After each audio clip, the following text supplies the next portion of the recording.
Yes, good morning all of you. I am Ritu Arora. I am your SST teacher. Today we continue our chapter 10 exercise, our government lesson exercise part 1. Yes, question 1 is dictation word. Question 1 is dictation word. Number 1 is government, GOVERNMENT, government. Government जो हमारी India की government, जिसको हिंदी में सरकार भी कहते हैं. Second is legislature, LEGISLATURE, legislature, जो क्या करते हैं, जिनका जो मेंबर्स क्या करते हैं, लॉज को बनाते हैं, make laws, they are called legislature. Third number is executive, EXECUTIVE, executive, जो मेक श्योर करते हैं कि जो रूल्स लेजिस्लेचर जिन्होंने बनाए हैं उन रूल्स को, जो है उन लॉज को, नियम्स को फॉलो कर रहे हैं, नहीं कर रहे हैं, they are called executive. 4 number is judiciary, JUDICIARY, judiciary, they deliver justice. Judiciary जो लेजिस्लेचर है, लॉज को बनाते हैं, एग्जीक्यूटिव इम्प्लीमेंट करते हैं कि उनको फॉलो किया जा रहा है या नहीं किया जा रहा है, और जो जुडिशरी होते हैं वो क्या करते हैं, जस्टिस को डिलीवर करते हैं. मतलब जो भी कॉन्फ्लिक्ट्स होते हैं, लड़ाई झगड़े होते हैं, उनको सॉर्ट आउट करने का काम जुडिशरी का होता है. 5th number is citizen, CITIZENS, citizens, proper जो इंडिया के लोग होते हैं, वो इंडियन सिटीजन होते हैं. जो फॉरेन कंट्रीज में रहते हैं, they are called foreign citizens, तो citizens. 6th number is constitution, CONSTITUTION, constitution, जो संविधान हिंदी में जिसको बोलते हैं. We all know about our Indian constitution. 7 number is representative, REPRESENTATY, representative. Representative होते हैं someone who has been chosen और इलेक्टेड बाय अ पर्सन और ग्रुप टू वोट, जो वोटिंग के थ्रू जिनको हम पर्सन जिनको चूज करते हैं, जो रिप्रेजेंट करते हैं किसी भी ग्रुप को, that they are called representative. 8 number is foreign, FOREIGN, foreign, जो आउट ऑफ इंडिया की बात कर रहे हैं, जो विदेशी कंट्रीज होती हैं, they are called foreign countries, है ना. तो ये फॉरेन वर्ड वहां से है.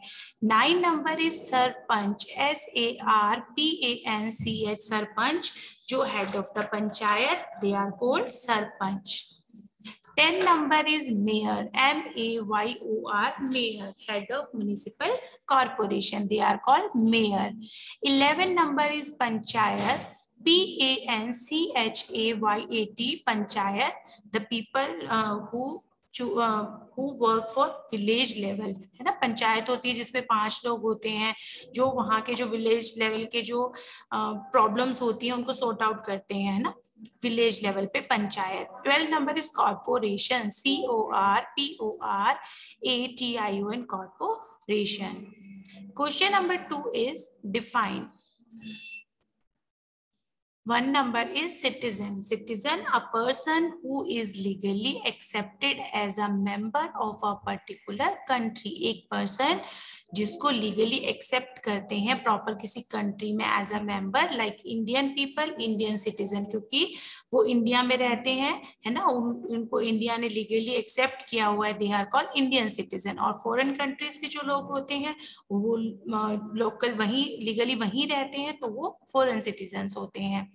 Second number is representative, someone who has been chosen or elected by a person or group to vote. जिनको कुछ someone who has chosen, जो क्या है, इलेक्शन के थ्रू, जो पर्सन या किसी ग्रुप के थ्रू जिनको चूज किया गया है इलेक्शन के थ्रू, वो है, वो रिप्रेजेंट किसी ग्रुप को, किसी पर्टिकुलर पार्टी को रिप्रेजेंट करते हैं, रिप्रेजेंटेटिव.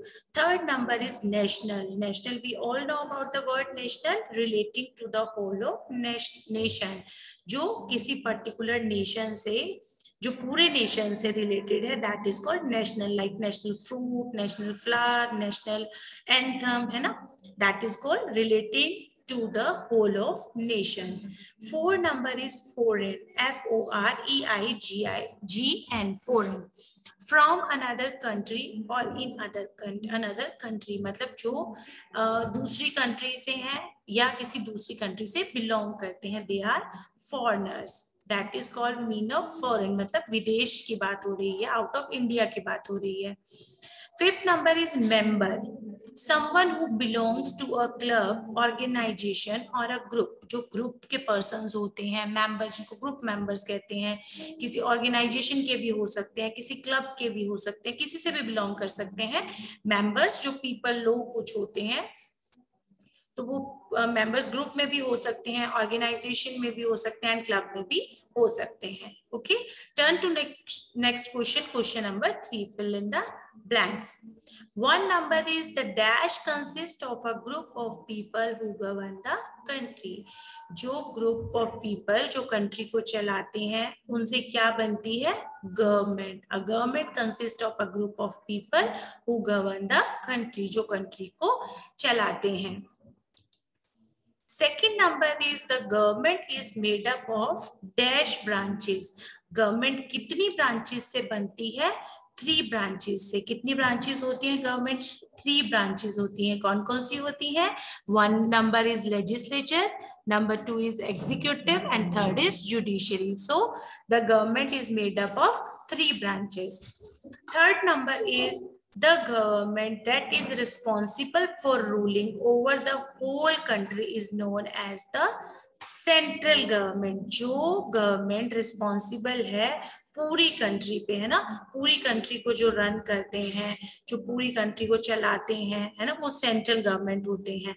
इनका कहाँ है हेड? जो सेंटर है, इनका मेन हेड सेंटर कहाँ है? दिल्ली में। दिल्ली क्या है? हमारी इंडिया की कैपिटल है। Turn to question number 4। Fourth number is the government of a state is called a, जो स्टेट की गवर्नमेंट होती है वो कौन सी गवर्नमेंट होती है? स्टेट गवर्नमेंट होती है।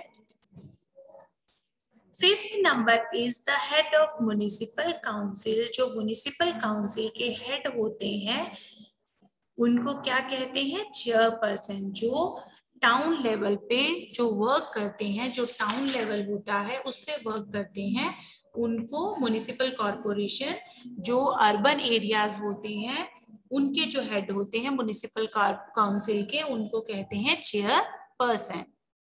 Question number 4 is true false. 1 number is the government of India consists of 3 branches. Yes, very true. The government of India कितनी branches होती हैं? 3 branches होती हैं, legislature, executive and judiciary. 3 branches, that is right.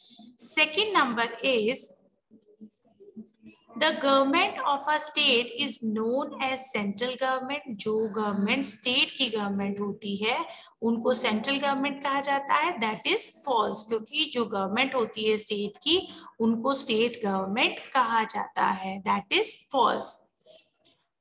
Third one is the judiciary is responsible for making the laws, that is also false. क्यों? क्योंकि judiciary तो क्या करते हैं? जस्टिस को डिलीवर करते हैं। वो जो भी लड़ाई झगड़े होते हैं, कॉन्फ्लिक्ट्स होते हैं, कुछ भी होता है, कोई भी आपस में लड़ाई झगड़ा होता है तो उसको सॉर्ट आउट करते हैं, जो जुडिशरी का वर्क है। तो the judiciary is responsible for making the law, that is false, क्योंकि जुडिशरी रिस्पॉन्सिबल है डिलीवर जस्टिस करने के लिए। जो लॉज बनाते हैं वो कौन बनाते हैं? लेजिस्लेचर, तो that is false.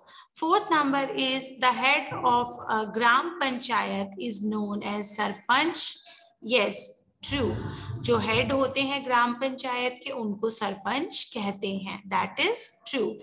Fifth number is the central government look after matters on national importance. जो सेंट्रल गवर्नमेंट होती है जिसको यूनियन गवर्नमेंट भी बोलते हैं, जो इम्पोर्टेंट जो नेशनल लेवल की इम्पोर्टेंस होते हैं, यूनियन टेरिटरीज के मैटर होते हैं, अदर कंट्री से हमारे रिलेशन कैसे हैं, फॉरेन कंट्री से जो नेशनल सिक्योरिटी से रिलेटेड मैटर्स होते हैं उनकी लुक आफ्टर कौन करता है? Central government, that is right.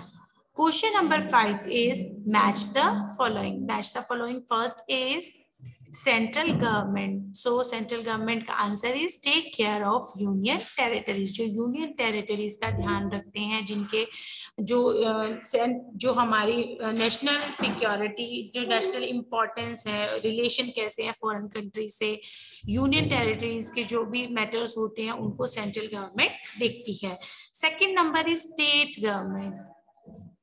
State government take care of health services. जो स्टेट गवर्नमेंट होती है वो हेल्थ सर्विसेज के अलावा जो ट्रांसपोर्ट है, किसी भी पर्टिकुलर स्टेट में है, लॉ एंड ऑर्डर है, वहाँ के ट्रांसपोर्ट है, हेल्थ सर्विसेज है, उनका ध्यान रखते हैं. So here answer is take care of health services. Third number is judiciary. Judiciary क्या करते हैं? Deliver justice. Answer is deliver justice, जो जुडिशरी का काम होता है. Fourth number is gram panchayat. Gram panchayat, gram panchayat answer is local self government, क्योंकि लोकल सेल्फ गवर्नमेंट के अंदर हमारे कौन कौन आता है? ग्राम पंचायत विलेज लेवल पे, और म्युनिसिपल कॉर्पोरेशन, म्युनिसिपल काउंसिल और नगर पंचायत, ये सब आते हैं लोकल सेल्फ गवर्नमेंट में. तो here answer is gram panchayat, local self government. Fifth number is sarpanch. Sarpanch the head of the panchayat. Head of the panchayat कौन होते हैं? Sarpanch. Here we completed our part 1 exercise.